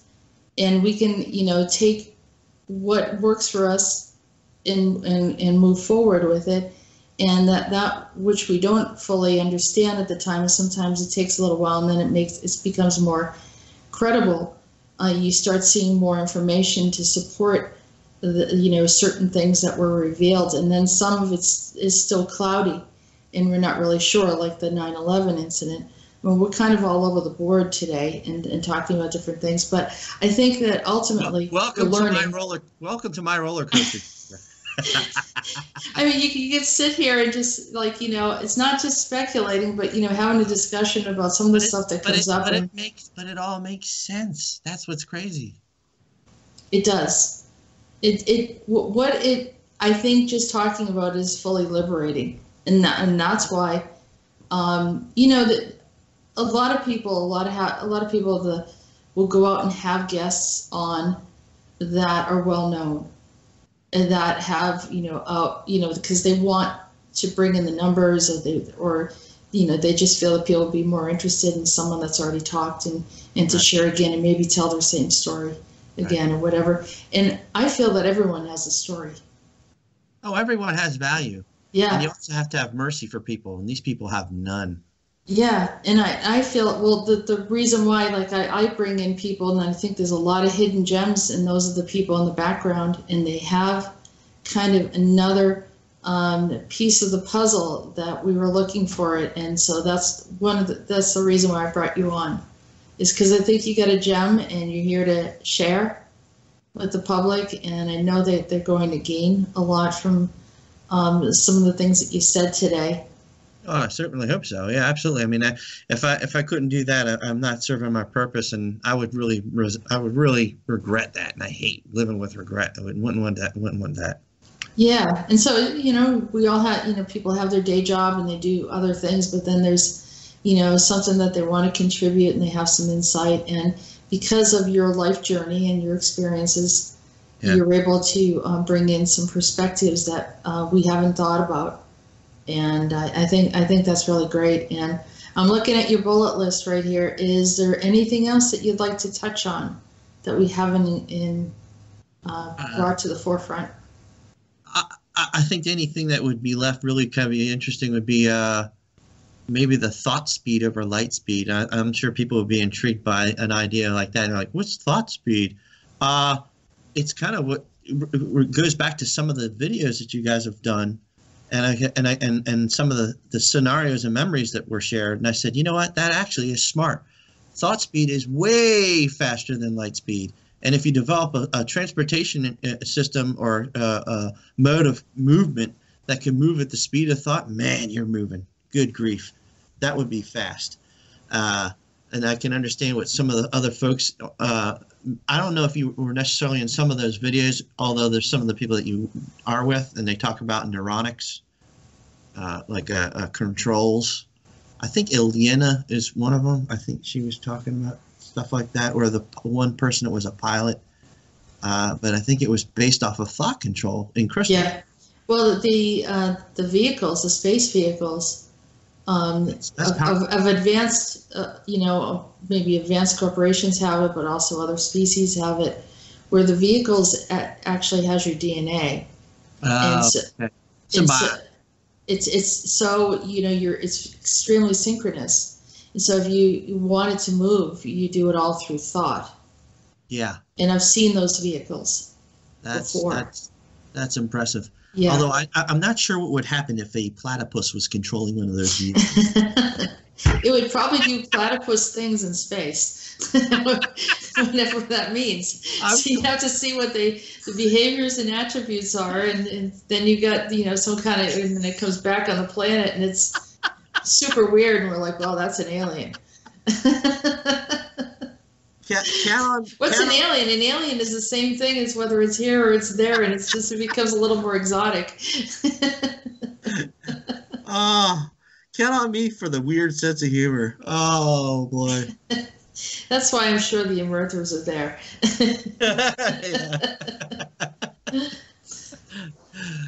But you have here like a free will universe, and a neutral portal interferes where good and evil, light and dark crafts prove and influence the human soul for ultimate control. Yeah, it's more of a Christianic sort of view of things, where good and bad, dark, light and dark, malevolent, beneficial, beneficent. I think it's the right word for that one. I'm not sure. I'm just stabbing. Yeah, you're creating your own dictionary. It's my own. Yeah, it's my own library. Welcome to my own library. Jessica's trying to look for the books. She's going. I don't even know what that means. Really, let's look up the meaning of that word. It's well, let me tell you, Jessica, of two. that's exactly what it means. Okay. Now, basically, we were talking about this metaphor of a garden hose the other day, and inside the garden hose is flowing water, which is the free will known universe that we see with our visible eye light spectrum. Okay, and then outside of that is a barrier that holds all the water and stuff in. And something, as we were talking about, as in terms of a multiplicitous or multi pyramid group of species are doing criminal acts and extraction on us, some invisible hand from one of those layers is bending it from outside the barrier of that garden hose, and we're feeling the effects of it. We may not necessarily see it with our eyes, but they're doing policies and programs that are bending and cutting off that flow in the universe, restricting our liberty and freedom as souls. So that's what we're feeling. That's what we're talking about here. Whether it's, liberty and freedom is only convenient to them when it serves a purpose for them, and then they shut it off like a spigot, or they bend it and they cut it off. Well, that's what's going on with us now, because it's being done incrementally by this syndicate that's on the outside barrier that's squeezing it off. Yeah, and that's the point where everyone starts to regroup, and so something happens. It creates like an aberration and an echo of irritation. And they talk about how like certain neighborhoods have 5G. That they feel like strange anger, depression, all sorts of very, very like lower experiences, emotionally. So that's why do we need to keep our TVs on when we go to bed next to it? Do you ever think about that? I just had a transmission on that, and I was on a plane, and this being started talking to me, and it was all about the whole thing of needing to hear, be connected and hooked in, And the entities behind that want everyone to be quiet. Keep your mouth shut. And because they don't want to hear us chatter. They don't want our psychic and verbal chatter. They want us to all be quiet, not just telepathic, but listening to them only. It's like a really weird hive thing. So that the television being a vehicle to get people, humans, accustomed to just listening and not speaking to those around them, creating an inner isolation. It's hypno-entrancement. It's hypno-entrancement. Say that again? It's hypno-entrancement. Hypno, yeah, absolutely. And then, but that's the outcome of the future. That's why they like these large screen televisions. They like environments where everyone's sort of glued to that. It's very accepted. They're promoting it heavily. And yeah. I think we would be better off if we listened to slow lorises and sloths and platypuses myself. You're like, I'm getting here that you have a fixation for these creatures. No, look, if you get to know me as well as a lot of people do, you'll know that I'm a person of levity. I'm a person of kindness. I don't come at you if you're a new person that comes to work, I show you things incrementally. I don't overwhelm you, and I do it in a kind and funny way. I'm the guy that breaks up things. I'm the guy that provides levity. That's my purpose for others. Yeah, I see things analytically. I see things with universal sight, but I have these other gifts to provide as well. Absolutely. I mean, that's our greatest teachers are the ones that we enjoy learning from. And like I said, the unearthers, people said it's like the preposition song from the English teacher, you know, above, after, against, along, among, around, and at, you know, and I still remember that, and that was in fifth or sixth grade. I'm like, how can you possibly? That's why people teach with music and records and stuff. They even do multiplication table records and stuff back in the day. Oh God, yeah, we did that with the states: Alabama, Alaska, Arizona, Arkansas, California. You know, you're just like, I still to this day I can say all the states. You just remember it. Yeah, and it's just like you said. There's a style of learning that every human being has that's unique to them. Mine is movement, motion. Occasionally, it's musical. Audio and visual does have its effects, but I tend to be mostly motion-based when I learn and acquire knowledge. So songs and storytelling were the core.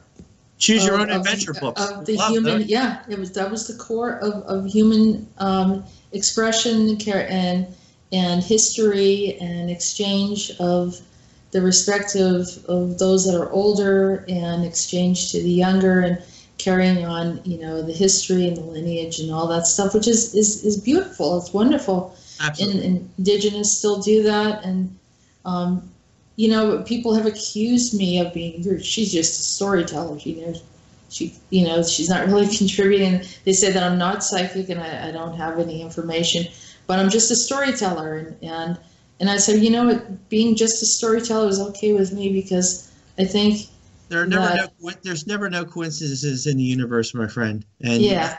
And there's a reason why your path crossed with mine, because we're all contributing and filling in the spaces so we can kick these things out. Right. I agree. I consent and I agree. Indubitably. Indubitably. So you say tomato. I say tomato or potato. Oh, yeah. And my friend Chris says that all the time. He's from Belgium. He says he puts a little bit of a different accent into that. Well, we could do the Laverne and Shirley, Shamil, Shamazo, Hasa, right? We're gonna do it. Yeah. Now our audience is completely baffled. Where are they? What weeds are they rolling around in now? I'm just saying, look, everybody has their own perspective. Christians have their own perspective. People who have more New Age background have their own perspective. But I know who we're all working for ultimately. I'm not going to castigate you on that. I'm not going to hold it against you and say, I'm going to put the feet on fire. You're against your rigidity of your Christianity. Look. You know what? There's a lot of things in Revelations. Even when the angel was supposed to say something, God says, nope, close that up. So that kind of leaves the spaces to be filled in between people who all work for the light, and I take that as my excuse to ally with everybody that I know works for the good of people, not for evil or ill or malevolency. You guys are on the same team as me. I'm not any better. I bring my own complementary gift that go and kick some butt, and you bring yours as well. So that's the teamwork that we have to rely upon these days, because there's too many enemies to be quabbling with each other. Can't do it. Absolutely. And we covered a lot of different issues. One last issue, if you want to just give your 2 cents, is what's going on with the surveillance in China and the social credit score. That is more. I would almost say like what Alex would have been alluding to. It's a beta run. It's a trial run for other regions in the world for these monopoly lovers. These are monopoly tyrants. So it's a monopoly style restrictive system. It's their smiling way of shrinking your liberty and obliterating you through technocratic means, because they can't have political pluralism that goes against their ultimate control. The communist generals would need to keep control in China. So it would behoove them, I guess, from being a tyrant or tyrannical, to design systems with all these greedy companies that go into China and say, oh, we got a 1 billion person market, let's go into China. And the government goes, not so fast. We have terms of you coming in. Now we have 51% control of you. Now you give us all your technology. And they do that again and again and again. And now they're utilizing all this monitoring control and implementing against their populace. And depending on how successful it is, it can get implemented elsewhere very quickly. I think that's a threat from a technocratic standpoint upon human beings and nations. Nation states are to these globalitarians. I love using the word globalitarian, because it's a perfect meld of what these people are about. They're globalist and they're authoritarian. Globalitarians. I've heard the term conservatarian as well, but globalitarians fit these people. These people at the top, they want to utilize these technologies to monitor us. I say unplug your phone, unplug your Alexa and your Echo, and cut off their metadata collection analysis against you, because that's what's going toward their AI. Yeah. A lot of people think it's really cool to have that, and someone asked me to house sit for them, and that's the first thing I saw. I was like, oh no, that is getting shut off. There's no way they're getting that information. And she had a connection to MIT, and so. And they're foolish enough to actually say, oh, well, no, there's an off button, so it's not actually listening. Wrong. Yeah, wrong. Wrong. I mean, they have so many YouTube videos of people saying, that they don't think it's listening, and then they have. I saw the Steven Crowder video where it would say, it said something outrageous, and I went, oh my gosh. They were testing the Echo, or was it Alexa? I think it was Alexa. I think Steven Crowder him and his buddy were asking questions to it. And it filters out political pluralities that don't fit the progressive agenda, and it doesn't answer them properly. And I go, oh, here we go. It'll talk about Lucifer, but it won't talk about Jesus. I saw that. It was like, who is Jesus Christ? And it doesn't say anything. It was like, that was really weird. Yeah, I was like, that was very strange. Because, technically, like it or not, it's just, that's the point of where all this mud flood information came through, because they've been wiping out history. Oh, yeah. If it doesn't suit them, and they've done it over and over and over again, same players. Stalinizing. It's a Stalinizing, unpersoning, or an uninformationing, if you want. Yeah, absolutely. It reminded me of the Charlie Chaplin Machine Men. We are not machine men, right? I don't know if you've seen that, but that's a great thing. That Charlie Chaplin, who was the silent film star of the early 1920s, 30s, and whatever, and then all of a sudden he spoke, and when he spoke, he blew everyone away. He was reminding everyone that you're moving out of being human. Oh, and, look at Mr. Bean. You watch all his comedy shows, right? But then when they started talking about Brexit and all this other stuff and people having hang-ups politically, he actually talked as himself. This guy has a master's degree, okay? This guy's a smart dude. And when he was talking, I said, oh, my God, he's one of us. Great! Boy, I'm sure it made those people who hate that sort of thing have their heads explode. And he actually talked very eloquently about the problems of Brexit and of how people are attacking other people's political points and destroying it. And it's an age of persecution. That's why we have to be always cryptic, anonymous. We have to use pen names. We have to protect ourselves, sure, but I'm not going to also be stifled either into oblivion. Sorry, not going to happen.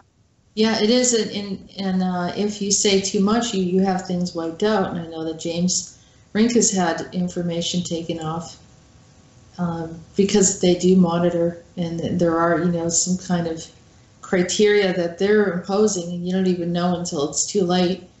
But energetically, we keep on working on trying to dissolve some of these systems so that they just will, like a bunch of wires just get caught in between each other and kind of meld together into nothing.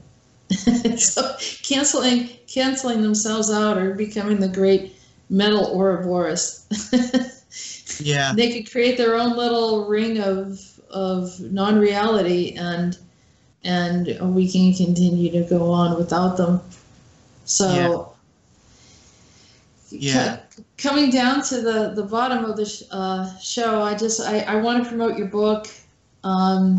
The two books that you have, it's the the first book is the guide manual.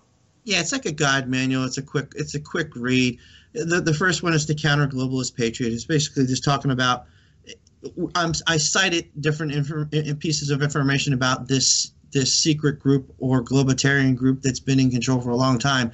I took various speeches of presidents talking about these people. One of which, of course, was Kennedy, and we all know how he had the failure of not having the digital age to protect him. That's what happened there, sadly, and what their basic agendas are and their objectives are. And how they're trying to squeeze people out. And that was kind of a book that I wrote quickly based on the early days of when President Trump came on the scene politically. I wanted to get that out of the way and give it to any novice that hasn't been converted, or to anybody that might be receptively open to the message. The second book is more of a, this is what's going on. We're in a battle. We're in a karmic Normandy beach. We're in the middle of a huge battle between a crime syndicate doing very bad things to humanity, and we're the light workers trying to sort our way through. But if we're successful, there's gonna be disruption. And then that second book, in Surviving the Age of Deconstructionism, I want to point out places in the United States where people could go if they're having trouble surviving. God forbid. They can go to all the counties where there's Amish and Mennonites, and then there's Indian reservations, and you can go and live a more unplugged, naturalized life where people who do care about you will want to help you out and survive through a transition period. And hopefully that timeline doesn't become fully expressed, because a lot of people are going to not survive. But just in case, that book is there for that purpose, and they can rely on using that to guide them in a tough time. So and the counter-globalist Patriot. Oh, sorry. Go say that again. And I said, and in that book as well, I talk about maybe in both books, I kind of intersperse both messages of how to live organically, get into beekeeping, get into gardening, use the Harvest Right freeze dryer, storing your food. When you're, it's like Maslow's hierarchy of survival in psychology, we could talk about high-ended ideas when we have all our needs met, but when they're all taken out and purged in some sort of scam purge on the system, what these people might be plotting, as long as we have all these foods and stuff stored away, it's a little prepperish in that, from that standpoint of helping people survive. But it's things that we need to start doing in our daily lives or implementing. Take up beekeeping.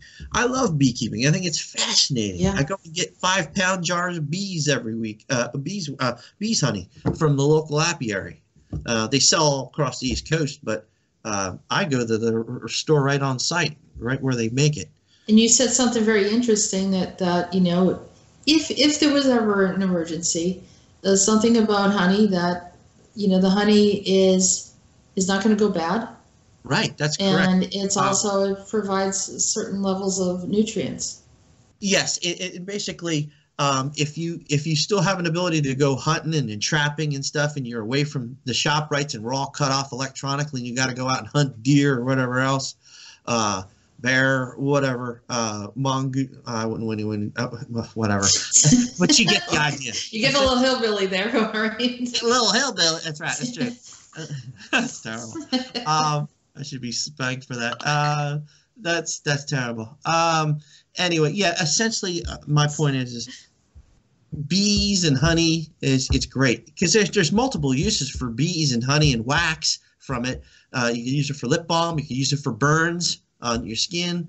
It also helps with honey. It helps with allergies. So there's a lot of therapeutic benefits to things of like honey. But it's also good for sugar. If you're diabetic, you need to have sugar. You can't go to the store and buy regular sugar anymore, which is not really great. The white sugar is horrible for you anyway, but you have to use brown sugar if you use any preference. But honey is naturalized sugar. You could utilize it. You could also pour it on all your meats that you hunt. You could pour it on the deer meat. You could put it on there as a glaze, like a barbecue glaze for flavoring. You could put a can or jar of honey, 3-5 pound jar of honey in your backpack, in a bug out backpack, and you can sustain yourself by putting a finger in there and just taking a taste and keeping your sugar levels up if you're hiking for some long distance to someplace safer. Yeah, it doesn't spike your sugar level like white sugar does. Right, and this stuff can be stored and doesn't spoil for like 25, 30 years or something. So that could definitely survive. You know, utilizing honey in your stocking and prepping is huge because it's an energy source for you. That's part of your storehouse. You said, yeah, or some of the stuff that you're kind of squirreling away. Well, they said they've seen that stuff. They've seen beekeeping pictures in French caves from like 8,000 years ago. So this stuff has been around a long time, beekeeping and that sort of knowledge.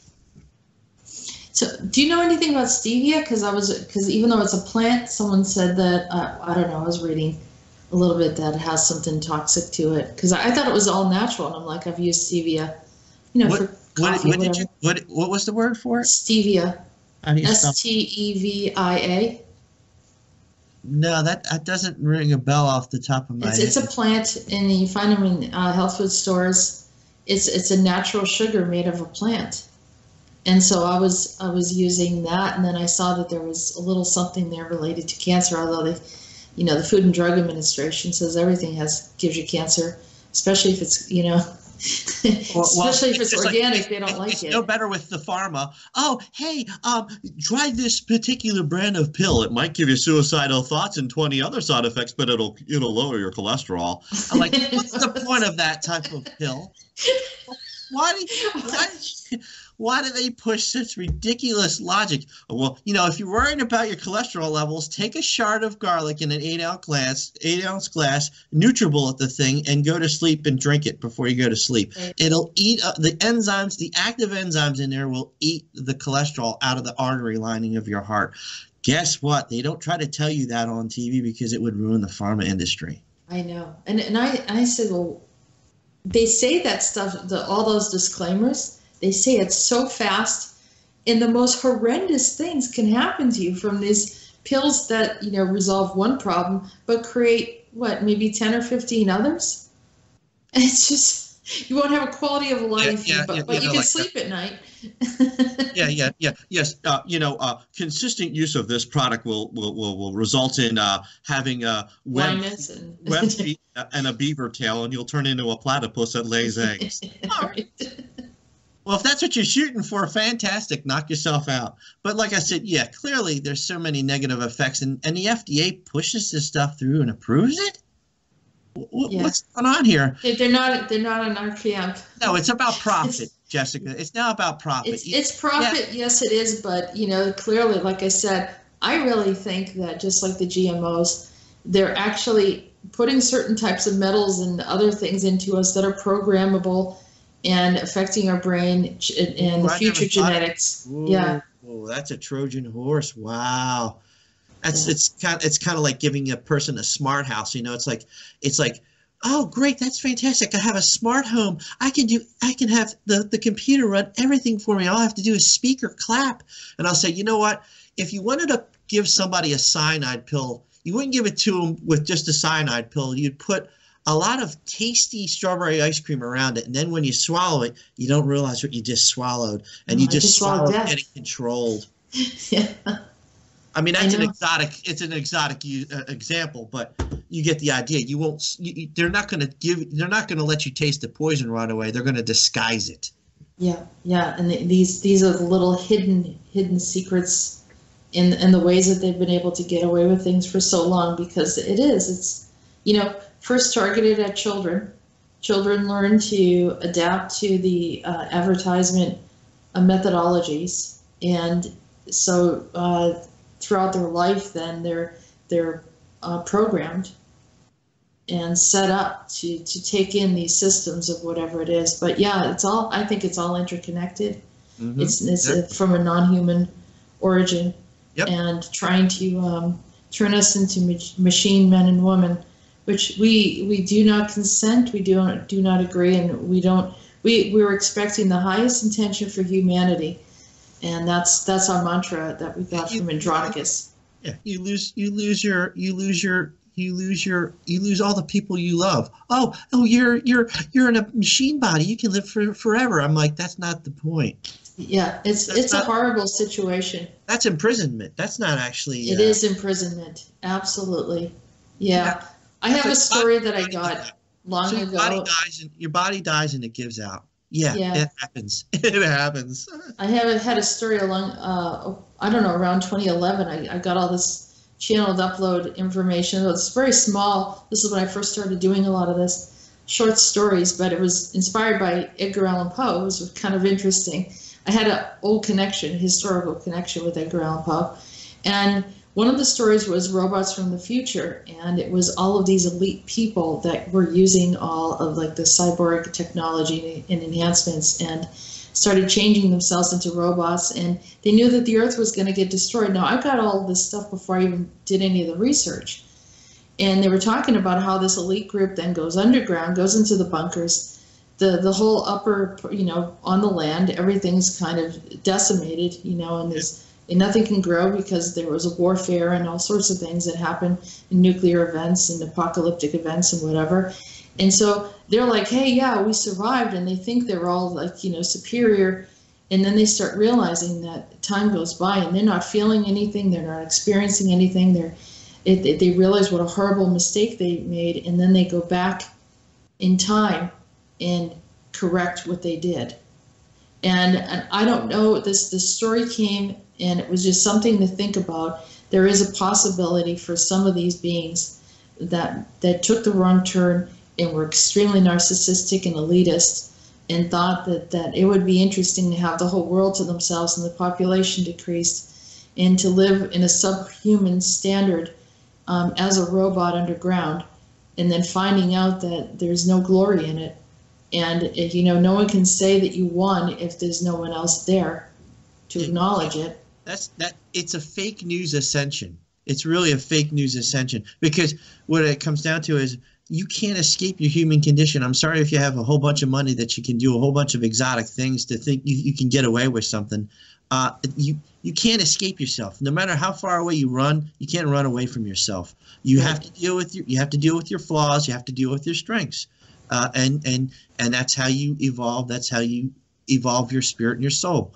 You learn a lesson. You're not learning a lesson if you're in a technocratic genie bottle. Really? Come on. Right. So with that said, I'm going to say thank you, Miguel. This was an excellent discussion and a lot to think about. And maybe you'll come back again and share some other ideas. And maybe we'll put together something where we can discuss some other ideas for the monetary system, because, hey, if we want things to collapse, then we need to have the next plan put together. Oh, absolutely. And thank you so much, Jessica, for having me here, and everybody out there. I hope what I've been able to impart to you creates an empowerment and healing, and it gives you the tools to survive and just kick butt. Okay, so for everyone that's listening, we're going to have the links to both of Miguel's books, The Counter-Globalist Patriot and The Quantum Purge, Surviving in the Age of Deconstruction, or is it deconstruction? And we also will have, I think there was some other links in Teespring too, is a bunch of some of the products that we have of just, some of the symbolisms of Andronicus and the yellow vest support and some cups and other little trinkets, little things here and there to help keep you excited about what's going on and stay connected to us. So all these links will be available. Thank you so much for listening, and thank you again, Miguel. Yep. Everyone, be strong, and we love you. Until next time.